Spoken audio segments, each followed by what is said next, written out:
Boa noite a todos.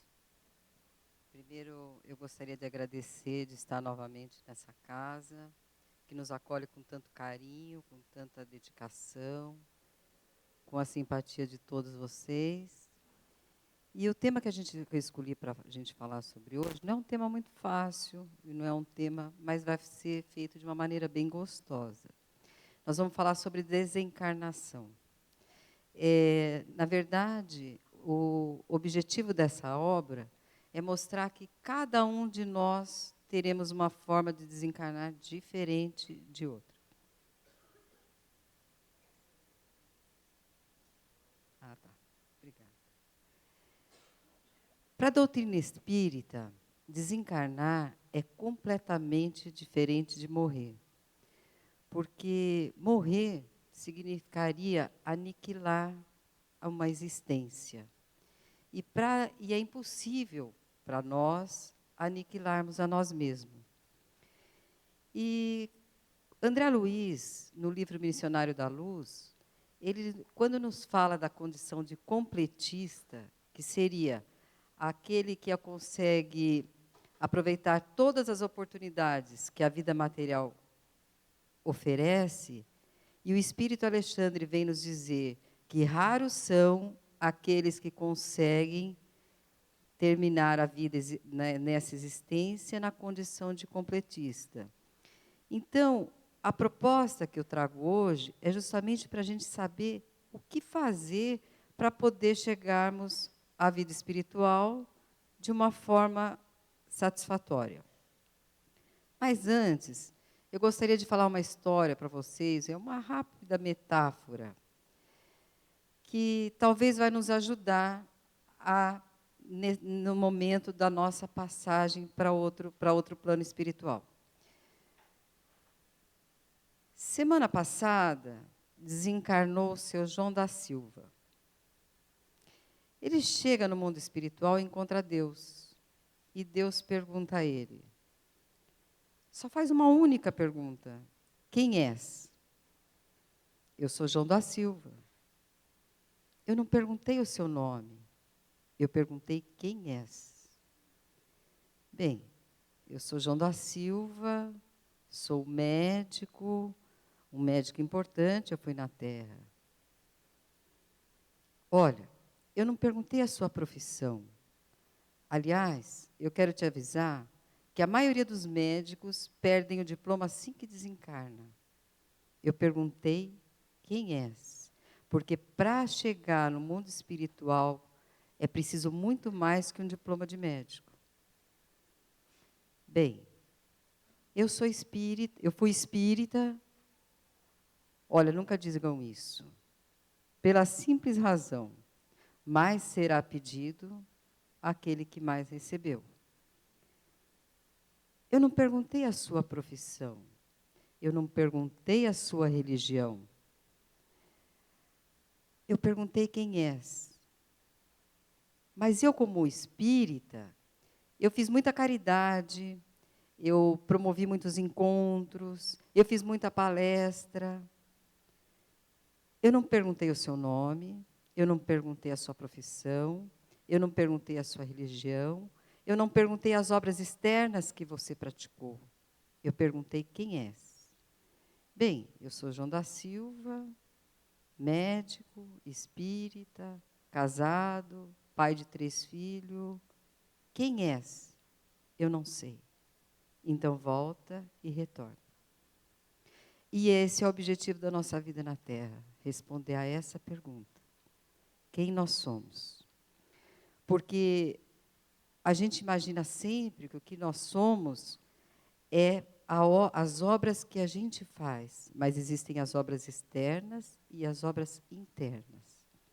E nós só seremos avaliados não pelo que fazemos, a partir do que nós fazemos, pelo que nós somos. Então, nós vamos mostrar agora o modelo de 5 desencarnes que André Luiz nos traz, que vem do capítulo 10 ao 20 do livro Obreiros da Vida Eterna, que seria uma segunda parte, porque a primeira parte é eles vindo do núcleo de Nosso Lar e vão fazer um estágio numa estação, é uma casa de Fabiano de Cristo, que fica próxima à crosta, onde eles é preparado para receberem as pessoas que desencarnam. Então, a gente vai fazer primeiro, vai ser uma apresentação deles todos. Então, aqui o livro Obreiros da Vida Eterna, de Francisco Cândido Xavier, pelo espírito de André Luiz.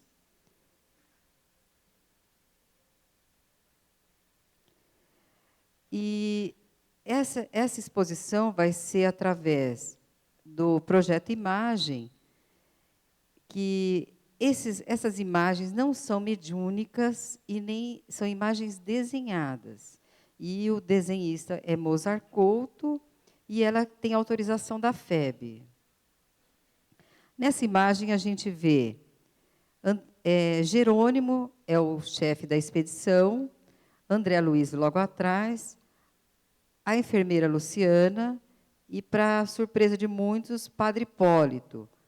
Por que um padre? Porque no Nosso Lar, ela não é uma cidade espírita, ela é espiritualista. Então, existem padres também.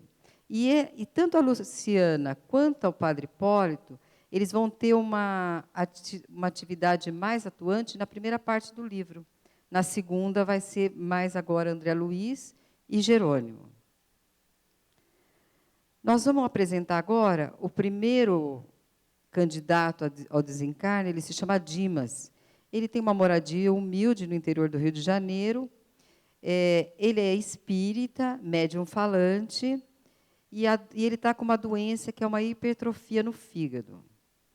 E aqui está Dimas, chegando os 4 visitantes para dar uma olhada nele, e Jerônimo pede que André Luiz dê um passe em Dimas para amenizar suas dores e para que ele se sinta mais reconfortado, porque já vai começar a preparação para o seu desencarne. Dimas sente a presença dos visitantes, faz uma oração nesse momento, para que tenha mais, que ele consiga acalmar um pouco, porque ele está nervoso, ele está agitado, ele está angustiado, ele não sabe o que vai acontecer, sabe que vai desencarnar, mas ele não está muito preparado para isso, apesar de espírita e de médium. Próximo vai ser o Fábio. Ele tem uma moradia simples na periferia do Rio de Janeiro. Ele também é espírita, ele é médium passista e ele está com tuberculose. Aqui nós vamos apresentar o Fábio. Essa cena emocionou muito os nossos visitantes, porque quando eles chegaram à casa de Fábio, ele estava sentado a uma distância dos filhos, de 2 filhos ainda pequenos, e sua esposa, porque ele tinha medo do contágio da tuberculose dele para com as crianças. Então, ele pede que eles ficam longe, e ele está explicando que ele vai embora, que a doença dele já está muito tomada no corpo dele, mas que eles fiquem bem, porque é uma separação momentânea, que logo eles vão ter um reencontro, e que ele pede que sejam bons para a mamãe, que obedeçam, que sejam honestos, trabalhadores, que estudem. Ele está orientando os filhos, é uma cena muito bonita. Então, os 4 visitantes ficam emocionados de ver a atitude de Fábio na hora da separação, porque ele também sente que está aproximando sua hora. Próxima seria Albina. Ela mora num bairro mais elegante do Rio de Janeiro, ela é presbiteriana, trabalha com crianças e jovens, e o problema dela é uma cardiopatia. Aqui a gente vê a Albina. Nesse momento, ela não sente a presença dos espíritos ali no quarto dela, mas a Albina pede para fazer uma leitura evangélica. As filhas trazem, são essas 2, são filhas dela, uma delas está grávida, e ela está fazendo a leitura quando esse espírito, aqui estão os nossos visitantes, e aqui chegou uma espírito e veio dizer para Jerônimo que a Albina recebeu uma prece intercessória e que antes dele fazer o desligamento dela, que ele consulte instâncias superiores sobre esse pedido de alguém dessa prece em favor de Albina.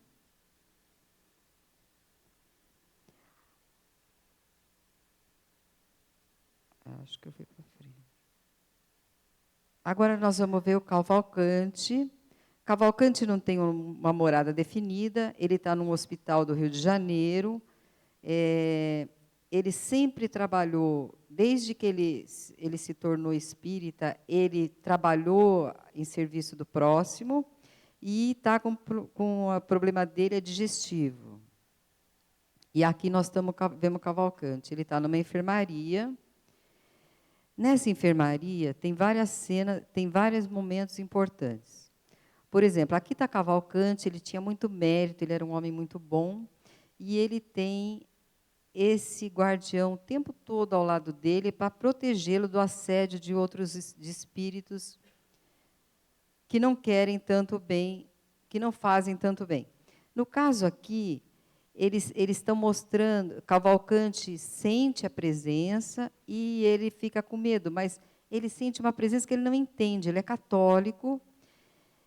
E nessa cena, eu vou fazer um parênteses para explicar que o Criador, ele usa de uma situação, essa cena vai mostrar o que acontece em nós encarnados, com espíritos que querem trabalhar no bem e espíritos que querem atrapalhar o bem. Então, por exemplo, nessa cena, a gente vê três doentes que estão encarnados, os outros desencarnados e esses espíritos. O que está acontecendo aqui? Como Cavalcante tem a proteção, esses espíritos que não trabalham no bem não se aproximam dele, mas eles estão atuando nesse aqui. O motivo a gente não sabe, mas eles estão atuando em cima desse outro paciente. E o que acontece?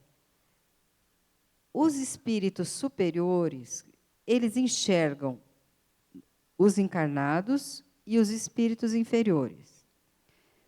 Os encarnados, a não ser uma exceção de uma vidência, ou se os espíritos superiores querem, eles não enxergam nem os inferiores e nem os superiores. E esses espíritos inferiores enxergam apenas nós encarnados. Eles não conseguem enxergar o espírito superior, a não ser que ele se dense a sua forma para ele poder ser visto, a não ser que ele queira. Então, essa aqui é uma cena tocante, porque Cavalcante ele está sozinho, mas, ao mesmo tempo, ele não está sozinho. Mesmo ele estando numa enfermaria, ele está com toda a proteção por mérito dele. Agora nós vamos ver a Adelaide. Ela mora num instituto para criança, numa instituição que ela dirige, né, uma instituição para criança, no Rio de Janeiro. Ela é espírita e ela sempre trabalhou a serviço do próximo e ela está com falência múltipla dos órgãos. E a Adelaide, ela tem uma surpresa, porque ela sabe que vai desencarnar, ela tem essa consciência, e ela recebe a presença, nada menos, de Bezerra de Menezes, que vem visitá-la, e quando a equipe chega para fazer o desligamento dela, encontra Bezerra, e ficam muito felizes. E aqui ela está com 2 pessoas encarnadas que estão cuidando também dela, porque todos estão muito preocupados com a falta que a Adelaide poderia fazer na instituição em que ela dirige há tanto tempo. Bom, apresentando os 5 candidatos ao desencarne, nós vamos ver que agora eles são levados, todos os 5, ladeados, cada um deles por 2 espíritos. Os encarnados são esses que têm esse fiozinho aqui, na cabeça, no alto da cabeça. 1, 2, 3, 4, 5. Eles estão sempre ladeados por 2 espíritos, estão indo à casa Fabiano de Cristo, onde eles vão receber umas instruções. Eles estão em sono, eles estão inconscientes, eles estão indo para lá. Aqui eles estão na Casa Fabiano de Cristo e foi pedido ao desenhista que deixasse o olho de Albina e de Fábio um pouco mais aberto para que mostrasse uma diferença de consciência do que está acontecendo, apesar de que eles não vão se lembrar, mas eles vão ter mais consciência do que os outros 3. Aqui eles estão tomando um passe, e aqui os mentores estão explicando para ele, Jerônimo está dizendo que eles vão estar breve o desencarne, mas que eles não se preocupem, eles estão sendo cuidados, eles estão sendo protegidos, eles não vão ter essa lembrança, mas eles vão ter aquela sensação de que alguma coisa está acontecendo e não vão se desesperar no momento. É o que ele espera e é o que ele está orientando nessa reunião na Casa Transitória Fabiano de Cristo, para onde eles foram levados. Agora, aqui vamos começar propriamente o desencarne. E o desencarne de Dimas vai ser o mais longo, porque vai explicar quase que todo o desencarne, e os outros, que é mais detalhado, vai ser nesse caso aqui. Dá para ver? Dá? Aqui, Dimas, ele não dá para ver aqui, mas ele tem, no livro explica, que ele tem um emaranhado de fios em volta dele, que se chama fio de retenção. É que os familiares de Dimas não foram preparados para o seu desencarne. E eles estão apavorados de medo de perder o seu querido do coração. Então, eles estão chorando, eles estão desesperados. Isso acontece muito. Isso acontece em quase todas as famílias, que não têm preparo, que não sabem o que é o desencarne. Então, Dimas está descansando, mas, ao mesmo tempo, o que está fazendo Jerônimo? Ele está fazendo passes longitudinais para desligar esses fios de retenção que está segurando Dimas. E ele fazendo esses passes, Dimas começa a ficar aliviado, porque lembra sabem da melhora da morte, que várias pessoas têm antes de morrer? É o trabalho que ele faz. Ele afrouxa esses fios, retira esses fios, a pessoa melhora, ele acha até que vai melhorar, mas em seguida ele vai desencarnar. Só que Dimas, na hora que ele percebe que ele vai morrer, ele pensa na mãe. Ele gostaria de ter a mãe com ele. E Jerônimo, atento ao seu pensamento, vai e pedem que traga a sua mãe para que ela o receba. Aqui, Dimas já está desencarnado, só que ele está com a morte cerebral decretada. Antigamente, há muito tempo atrás, a morte era decretada através da parada cardíaca, era o coração. Hoje é a morte cerebral. Então, a morte decretada, só que vocês observam que ele está com um fio aqui ligado, o corpo denso de Dimas ao corpo espiritual ou perispírito. E somente quando desligarem esse fio que fica no nosso coronário, é que vai se concretizar a morte, o desencarne propriamente dito. Então, só que Jerônimo fala para André Luiz que ele só vai ser totalmente desligado daqui a 12 horas. Mas, para o mundo físico, Dimas está morto. Tanto que a família já está ali do lado, ele já está no colo da mãe, só que ele está dormindo. Ele não tem consciência de que já desencarnou. E outra coisa, quando houver esse desligamento, o que acontece é o que eles falam, que a gente aprende sobre perturbação mental. É um momento em que a pessoa passa um filme de toda a sua vida na cabeça e demora segundos. Mas, nesse momento, a pessoa pode rever e refazer vários sentimentos, várias posições, várias intenções na sua vida, nesse momento e pode ajudar bastante. Aqui, Dimas é levado para o velório, mas ele também está ali, está inconsciente, aqui no colo da mãe dele. E nesse velório de Dimas, vocês observam como ele tinha muita proteção. Ele tinha méritos, na verdade. Então, esses dois aqui, eles estão cuidando. Porque nessa época, os velórios aconteciam em casa, coisa que não é aconselhável. Mas por que não é aconselhável? Porque cada transeunte que passava ali, via que tinha um movimento e entrava. Independente de quem fosse, eles queriam ver o que estava acontecendo dentro da casa, o que podia ser, e chegavam lá e se deparavam com o velório e ficavam. Era muito comum acontecer isso. Ainda hoje, nas câmeras que tem nos cemitérios, também acontece isso. Mas aqui, no caso de Dimas, ele tem essa proteção para que nenhum espírito menos desavisado chegue até ele. Por quê? Porque ele tem uma coisa muito importante, que é o fluido vital, que é importante para os espíritos desencarnados. Aí o Jerônimo pergunta para a mãe como é que está Dimas. E ela diz, olha, ele está bem, mas cada um que chega perto do caixão, pedindo chorando, sentindo a sua falta, ele quer voltar para o corpo e eu tenho que ficar aqui atenta, segurando.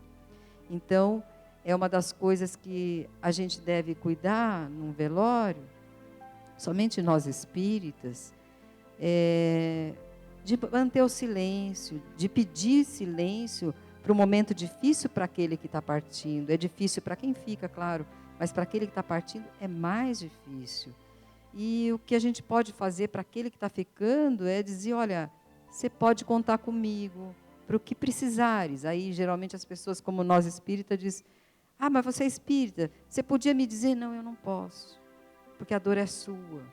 É você que está sentindo. Eu nunca perdi um pai, uma mãe, um esposo, um filho. Nesse momento, eu só posso estar do teu lado, eu só posso te apoiar e te ajudar. Então, a posição nossa de silêncio e de ajuda é muito importante num momento desse. E num velório, o menor tempo possível de uma visita é o essencial, o tempo de fazer uma oração e pedir a Deus por ele. Aqui é uma cena que acontece, que é bem comum nos velórios, porque no velório se fala de tudo, se fala de política, de futebol, da revista da moda, de comida, e se falam de tudo. E particularmente esse aqui, era um conhecido de Dimas, e que ele sabia de uma história de Dimas. Dimas foi testemunha de um assassinato, e nunca contou para ninguém. Só o padre sabia de que ele era testemunha de um assassinato. Ele nunca falou do assassino e nunca falou quem era o assassino, nem quem foi assassinado. Nunca comentou. Mas esse homem, como ele era amigo do padre, ele sabia que Dimas sabia. E ele, no velório de Dimas, ele vai lá e diz que Dimas era muito bom, ele era muito discreto, e conta a história do assassinato, mas veja bem, ele não sabia quem era o assassino, quem foi assassinado, ele não sabia nada. Mas a menção da história e falar do assassino, o assassino surge e vem aí, quem é você para falar de mim? E junto com ele traz essas formas muito horríveis de pensamento. E isso é uma cena que é para nos mostrar o quanto a gente deve cuidar do que falar, porque ele não estava falando mal, ele estava falando bem, mas não se deve falar nada, porque a gente não sabe com quem está lidando, porque ele nem sabia que o assassino já estava morto. E nesse momento ele cria um mal-estar muito grande para ele próprio nessa situação. Então, André Luiz nos aconselha a não falar quase que nada num velório. Aqui, Jerônimo vai fazer o desligamento dele, e vocês já observam que Dimas já está acordado. já tá com a mãe. E Jerônimo, isso já passaram 12 horas, ele faz o desligamento e Dimas já o prepara para fazer o sepultamento. Aqui é o cemitério. Quando vai se aproximando o sepultamento de Dimas, no cemitério, a gente sabe que existem espíritos que vão lá para sugar a energia vital, que só os recém, é essa energia aqui, ó, que só os recém-desencarnados têm. Mas, quando eles chegam para sugar, eles observam todo esse cortejo de espírito acompanhando Dimas e dizem, não adianta, esse é protegido. Então, eles não conseguem chegar aproximar do corpo denso de Dimas, e Jerônimo consegue eliminar toda essa energia vital que vai para o ar, sem que nenhum vampirismo se aproxime de Dimas. Então, Dimas já está aqui com a mãe dele, que daqui eles vão ser encaminhados para a casa transitória, e André Luiz resolve dar uma passeadinha. Aliás, antes eu queria dizer que Dimas não precisava acompanhar o enterro, mas como André Luiz queria mostrar-nos toda a situação de tudo que acontece num desencarne, então Dimas foi acompanhado para nos trazer essa mensagem. Então, como eu estava dizendo, Dimas foi enterrado e André Luiz foi passear pelo cemitério, e ele se depara com uma jovem sentada sobre seu próprio túmulo. Vocês observam que aqui o fio de prata, que está bem escuro, ele entra dentro do túmulo. Ela está ligada ao corpo. E André Luiz pergunta ao responsável pelo cemitério, porque toda instituição tem um responsável, e o cemitério também tem. Pergunta por que não desligam essa moça dali? Por que ela está ali em cima do túmulo dela? Não seria desumano deixar uma pessoa, um espírito preso ao corpo? Aí diz André, essa moça, ela morreu no parto. E está sendo um momento, e ela é uma pessoa muito difícil de se lidar, é um espírito muito rebelde. E se a gente fizer esse desligamento dela agora, ela vai lá para casa e ela vai atrapalhar o marido e a criança, que o marido, além de superar a morte dela, está tentando fazer de tudo para poder se superar como pai, como viúvo. E se ela for lá agora, nesse momento, ela vai atrapalhar. Então, ela vai ficar aqui, presa no corpo, até que esse cordão se dissolva sozinho. Aí sim, aí é por conta dela e quem sabe até lá as coisas já tenham mudado. Mas no momento é agora. E André entendeu e continuou andando pelo cemitério. E no cemitério ele encontra uma outra situação.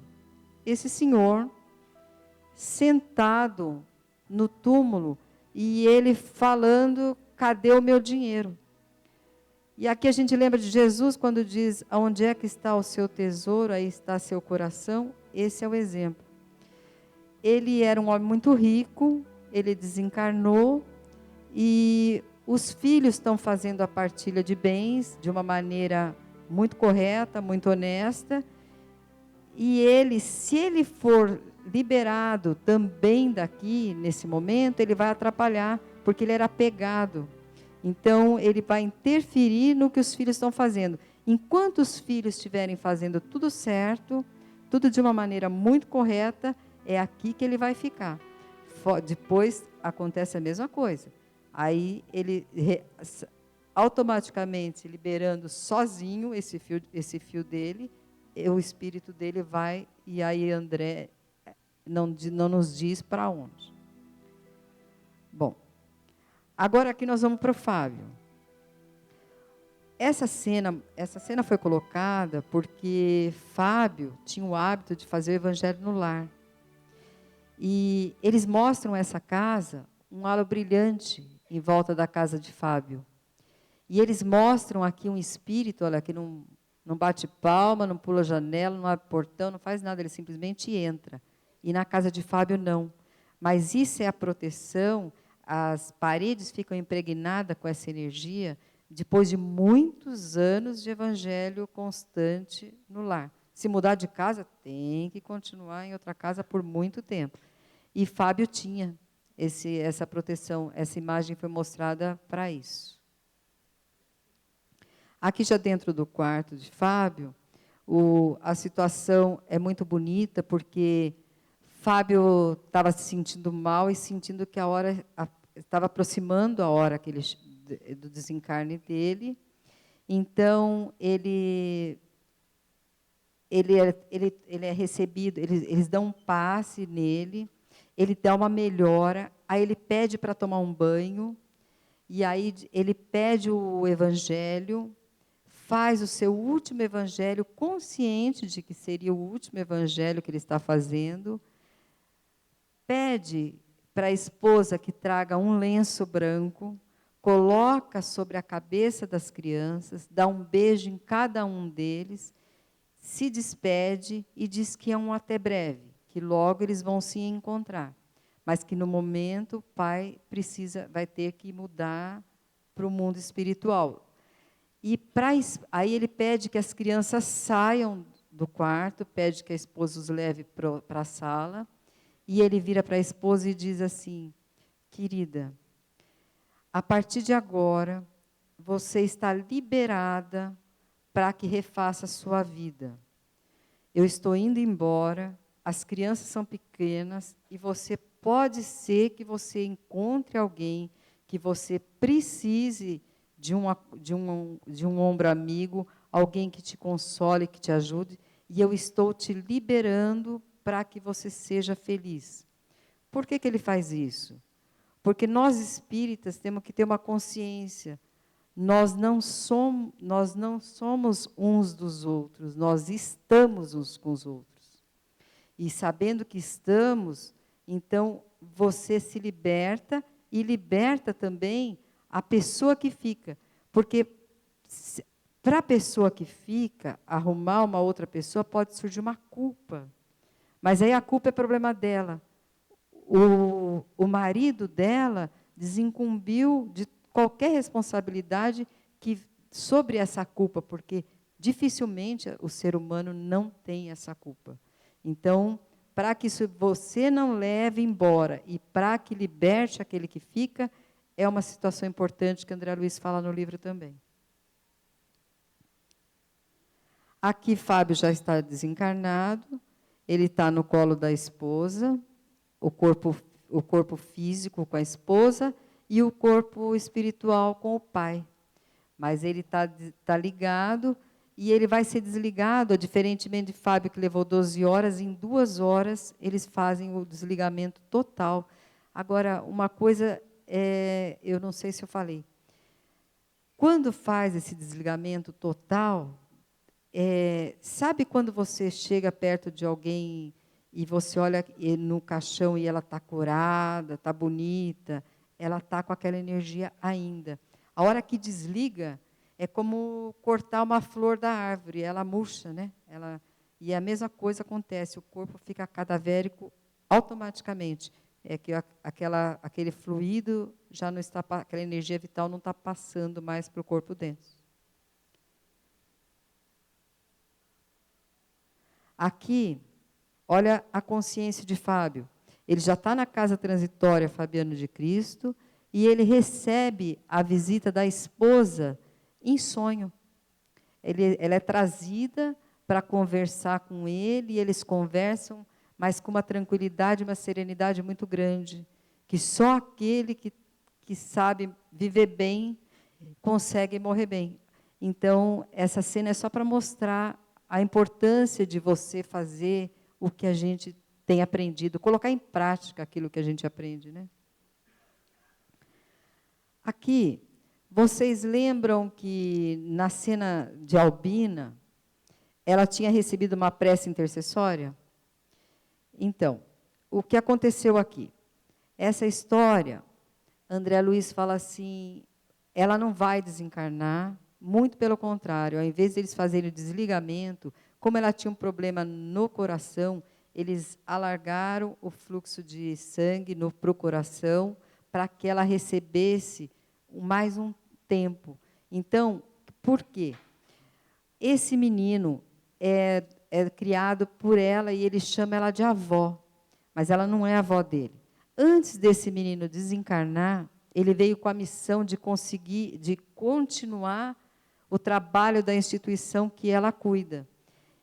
E esse menino fez um trato com a menina que está na barriga da filha dela. E ele, como é um espírito muito elevado, durante o seu desligamento do corpo, ele viu que, com a morte da avó, a mãe ia sofrer muito e ia afetar o espírito que já está na barriga e que os dois vão ter que trabalhar junto. Então, ele pede essa intercessão por um tempo, até que essa criança nasce. Aí sim, aí que a avó pode ir embora, porque aí ela não vai sofrer por causa das dores da mãe. Ela vai ser um bebê, então ela não vai ter essa interferência no seu desenvolvimento aqui na Terra. E ele é atendido. Então, é uma prece de uma criança, para nós, né? Mas é um espírito muito elevado, que conseguiu. Então, pedir, a gente pode. A gente tem que saber por quê, e tem que saber como e se deve pedir, né? Então, essa albina não vai desencarnar, ela vai continuar por mais 6 meses até a filha dela trazer a neta ao mundo. Aqui é Cavalcante. Cavalcante, quando sente que está próximo da morte, ele está apavorado, ele está com um medo muito grande. E eles estão dando passe para tentar acalmar o Cavalcante, mas é difícil porque ele não entende, ele não sabe, ele só é um homem bom, porque ele sempre se dedicou a vida aos outros, e na vida do Cavalcante, ele abandonou a esposa, aliás, ele foi abandonado por ela, porque ele só se dedicava à atividade espiritual. Ele não se preocupava com os bens materiais, em cuidar do dinheiro, cuidar da casa. E a gente aprende que a primeira coisa que a gente tem que fazer é cuidar do próximo, cuidar do nosso lar, cuidar de todos aqueles que estão próximos a nós. E ele não fez isso. E a esposa foi embora. Então, fazia 15 anos que Cavalcante não sabia da esposa, e quando está chegando próximo à hora do desencarne dele, ele lembra da esposa e ele gostaria de pedir perdão a ela. E Jerônimo pede que vá buscar a esposa. E ela vem. Só que ela já está desencarnada, a esposa dele. E eles trazem a esposa. E Cavalcante, como ele está numa alucinação, ele não sabe o que está acontecendo, horas... Ele enxerga a esposa dele, porque Jerônimo afrouxa os laços também que ligam o corpo denso ao corpo espiritual, e ele acha que ela está viva e que está do lado dele. E ele começa: querida, eu queria te pedir perdão, eu não devia ter feito o que eu fiz. E ela não entende nada do que está acontecendo, porque ela está meia perdida, e ela diz que perdoa.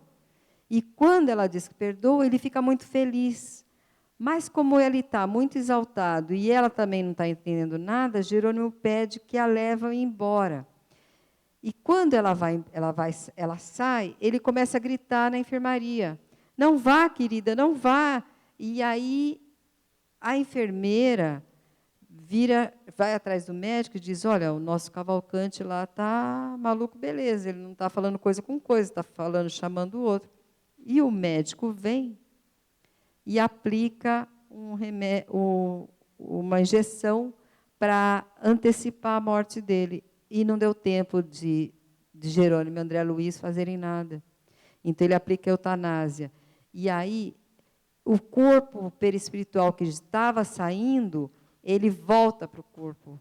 E eles levaram mais de 20 horas depois de trabalho para poder tirar esse corpo espiritual, por causa da eutanásia que foi praticada no Cavalcante, porque ele não teve aquele espaço de tempo que todos têm para poder fazer todo o processo direito. Por isso o perigo de se desejar ou querer a morte muito rápida de alguém.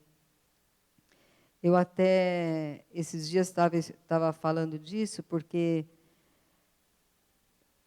a morte, todo mundo quer ter uma morte assim, rápida, né? Todo mundo sonha em dormir, acordei, não, né? Não quer sofrer, não quer passar. Só que a gente tem um período para nascer. É a formação das células do nosso corpo, nós temos esse período.